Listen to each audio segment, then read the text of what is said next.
সমালোচনা, হতাশা আর চাপ মাত্র কয়েকদিন আগেও যেন সবকিছু ঘিরে ধরেছিল ক্রিস্টিয়ানো রোনালদোকে। কিন্তু বড় তারকারা ফিরতে জানেন, আর সেটাই দেখালেন তিনি।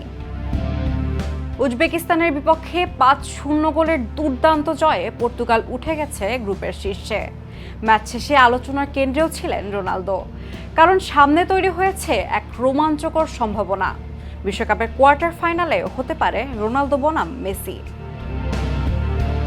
ক্লেমনের কিউআর কোড স্ক্যান করো আর ঘুরে দেখো বাংলাদেশের ঐতিহ্য। ক্লেমন, ক্লিয়ারলি বাংলাদেশি।